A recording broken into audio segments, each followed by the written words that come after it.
No problem. All right, here we go. 3, 2, and all right. Welcome on in to the latest episode of the Off Air Podcast. I am Chris Thomas, joined by the head honcho, Mike Conti.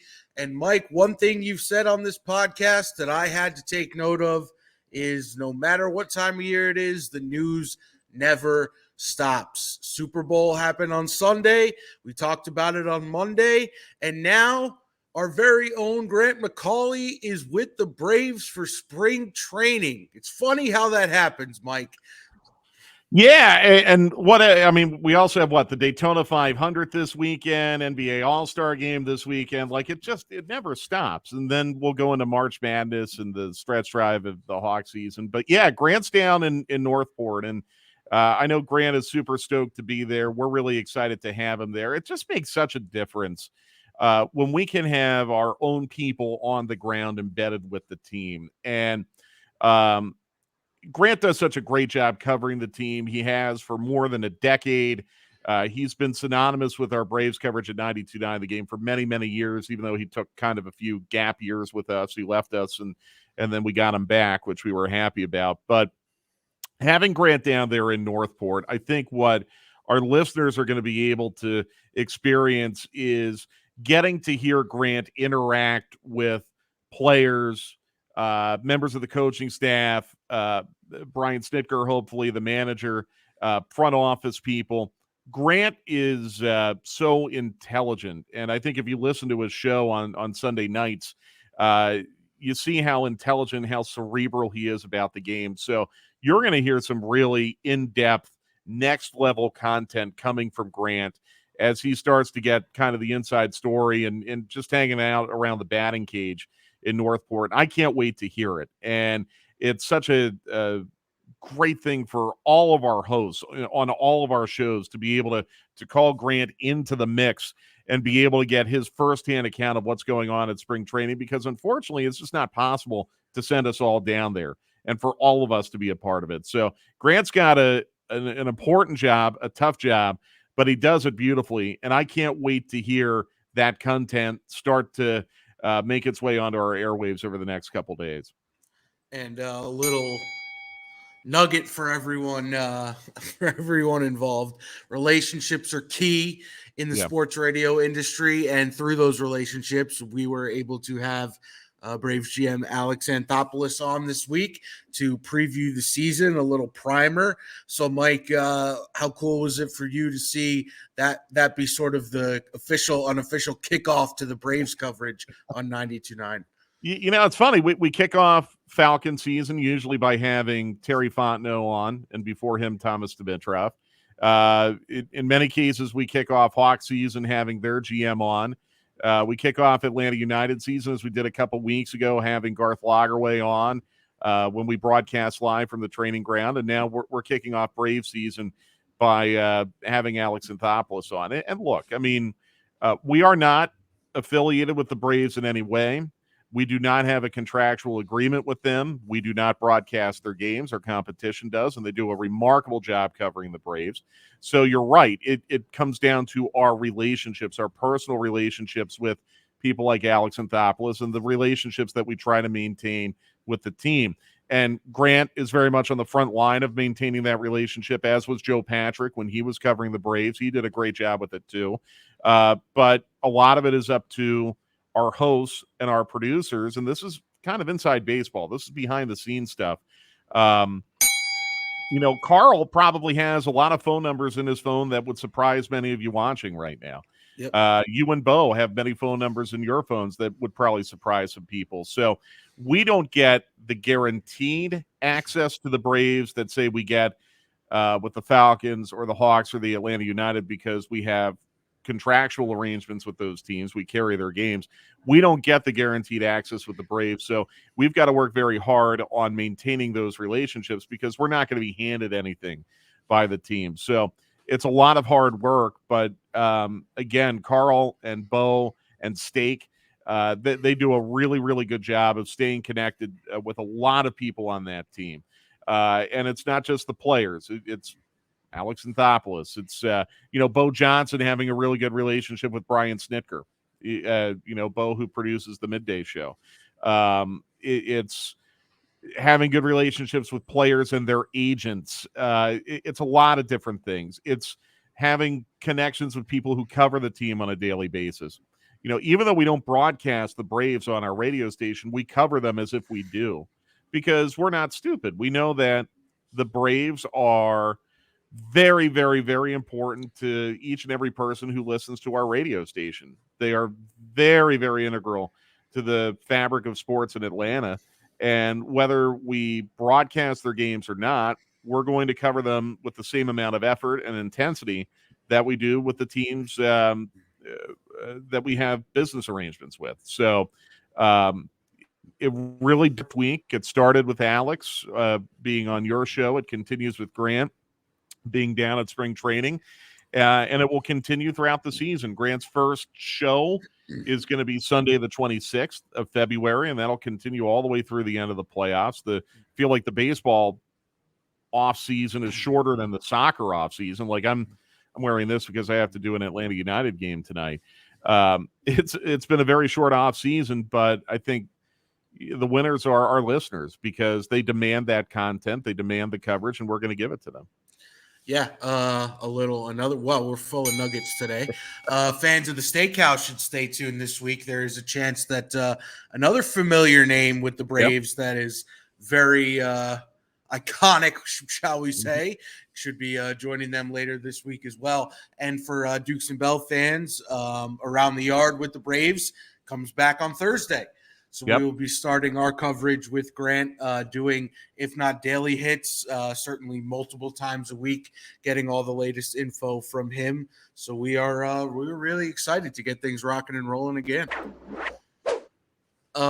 Mike, we got to talk about this, and it is just sometimes you're even in the field of communication, sometimes you're at a loss for words, and for those who don't know what I'm talking about, I will explain, and then I will post a picture of this as the graphic on our main slide on our YouTube channel. So make sure you go check out youtube.com/929thegame, and you can watch our beautiful faces. But more importantly, I will put a picture of what these disastrous things are as the main title slide. The Astro Boy red boots have taken over pop culture.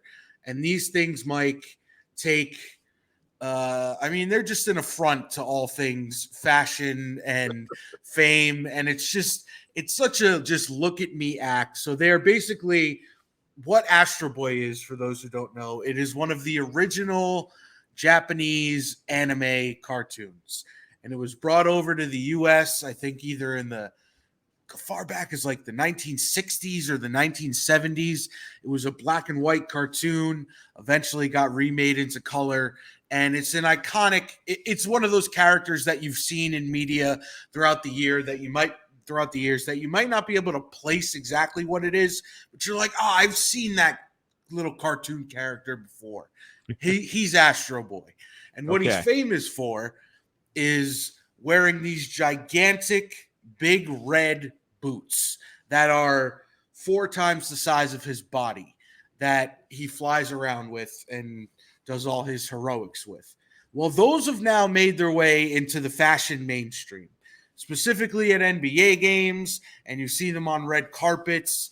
And Mike, we've seen a lot of bad fashion trends over the years, from the mid 2000s when everyone was wearing jeans that were 6 sizes too big, to the basketball shorts that went down to people's ankles, and the ones that went down the opposite way, the Larry Bird era, where you were afraid some things might get exposed because they were so short. So in NBA fashion and athlete fashion, we've seen a lot of good and a lot of bad.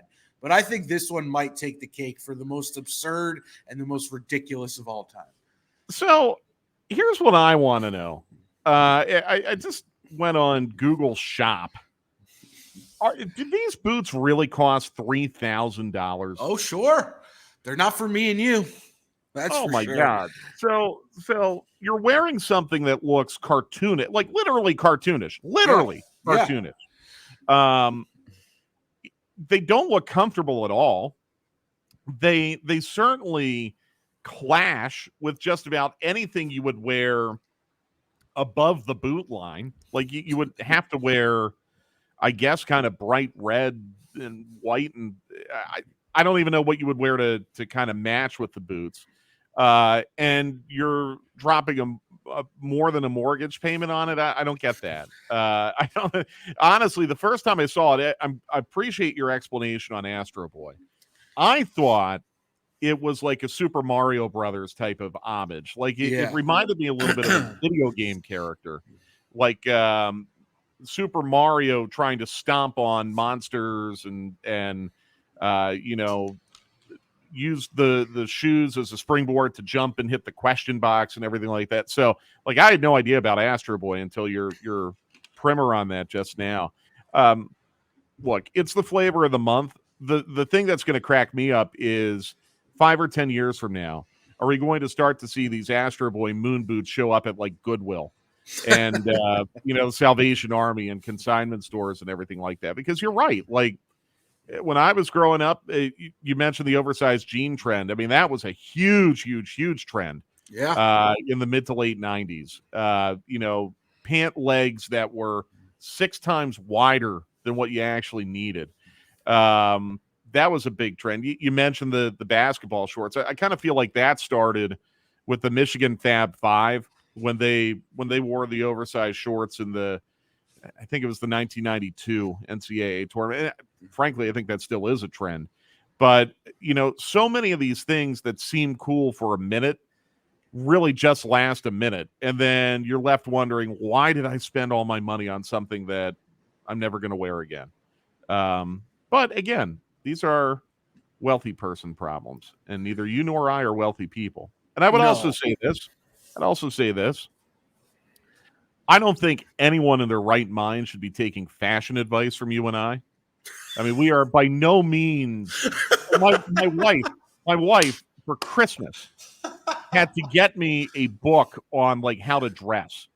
Like she's like, you don't do this, but you should really be wearing things in layers like that. Just hear me out on this. Like you should wear a shirt and then another shirt over it and then a jacket over it, and you'll look really cool.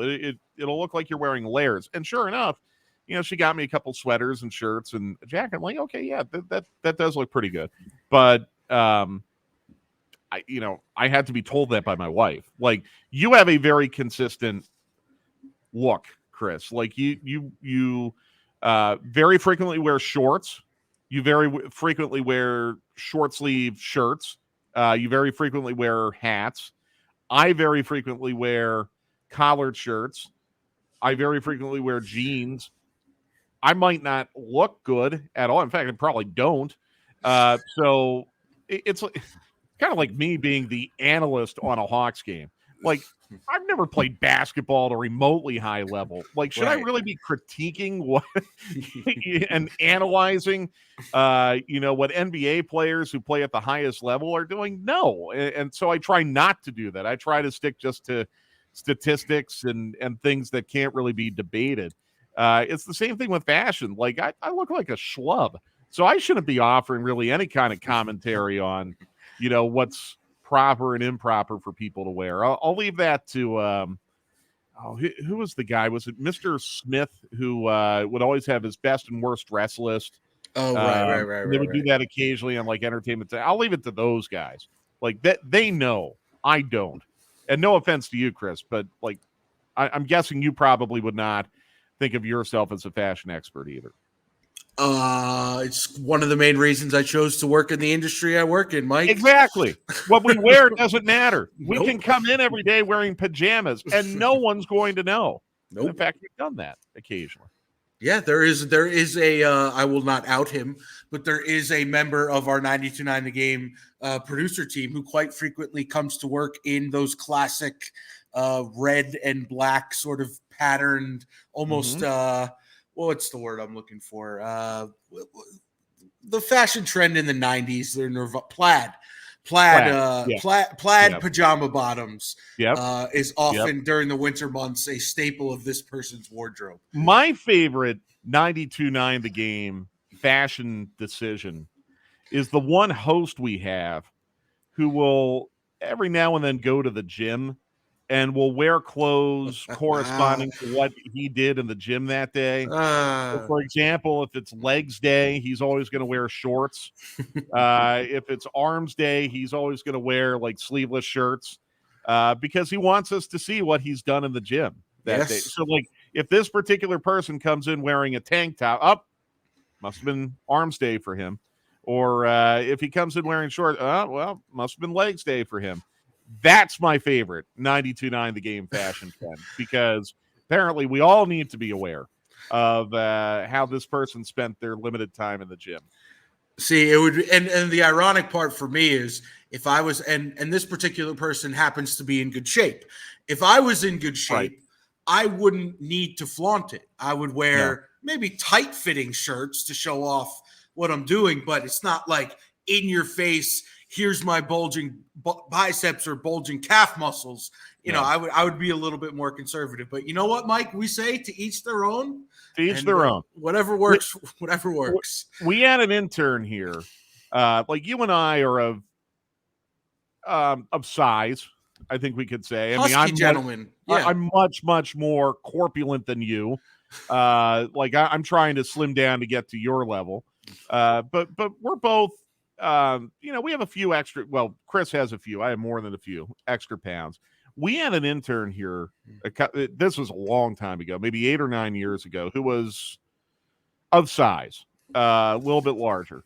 And he used to always wear basketball jerseys to work, which is okay. Like, I get it. We're a sports talk radio station. We all love sports. But, like, when you're of a certain size, you've got to be a little bit careful about if you're going to wear a basketball jersey, there's like this line you get to where you have to wear an undershirt.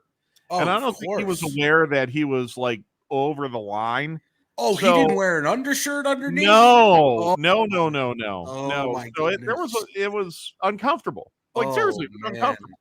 Oh. And no one really knew how to handle it or what to say. We had another guy who worked here who, like, his t-shirt size was like one size too small for what he should have been wearing, and it didn't quite, the t-shirt did not quite cover like all the way down to the belt line, if that makes sense. So there was spillage. There was definite spillage.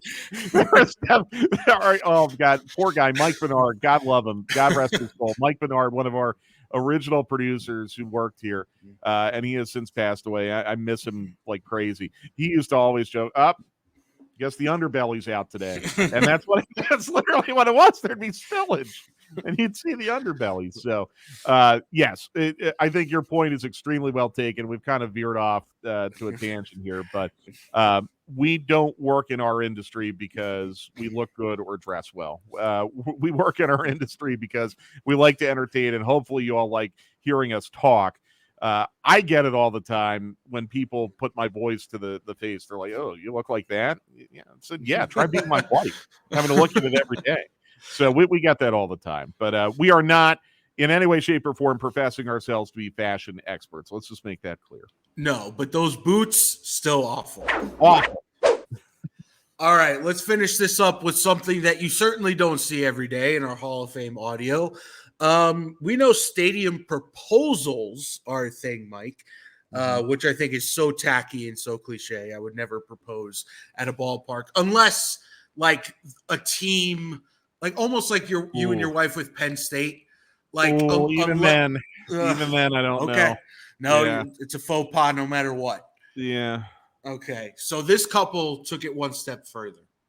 They got married on the floor of the court of the Dallas Mavericks game. Yeah. Game which they lost, by the way. Yeah. So they will forever remember that, yes, on our wedding day, we got married at the Mavs game, but they lost. And they quite literally, had a ceremony on the floor. Starting at the bride position, please welcome Ellen Pyatt and her father, Mark Pyatt.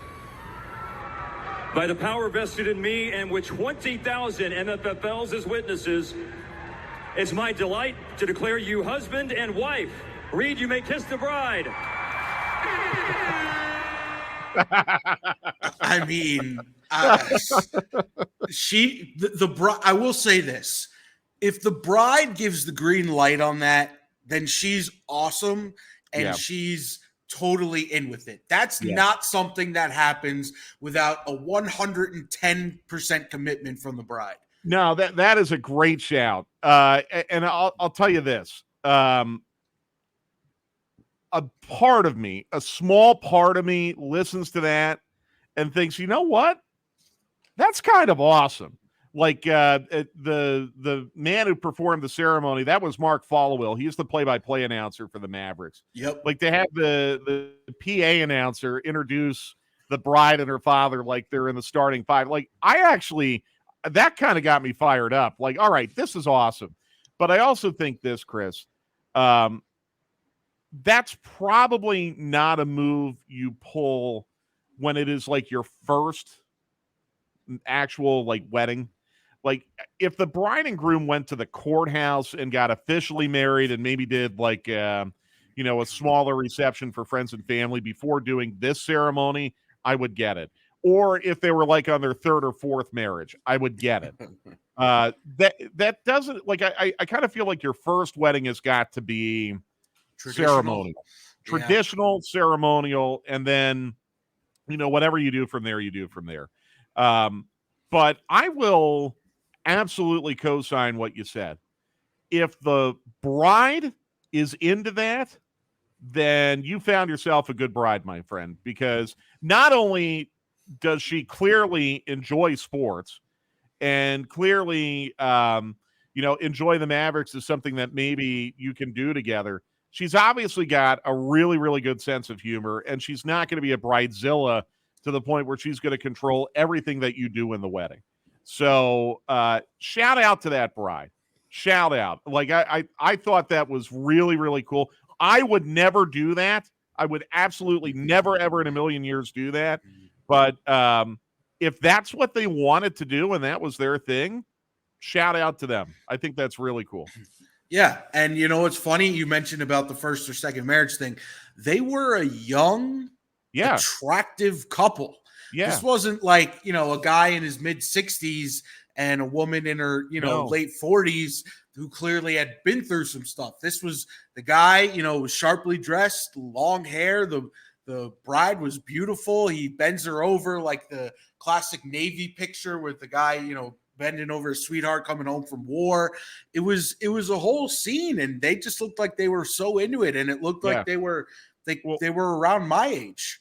The Hawks did this a couple years ago. They had an infamous promotion, a Swipe Right night, where basically they told everyone, set your Tinder to like half a mile and start swiping. And if you match with someone, go to the love suite or whatever, which is behind one of the baskets. And you can meet who you swiped right on. And the Hawks provided, I think, flowers, and I think they had some wine and stuff like that.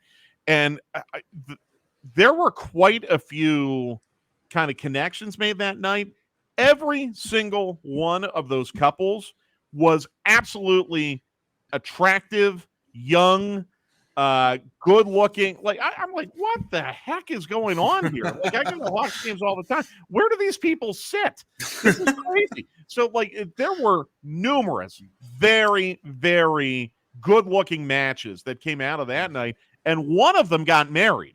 Wow. And Steve Koonin paid for the wedding. They had it at the arena, not during a game.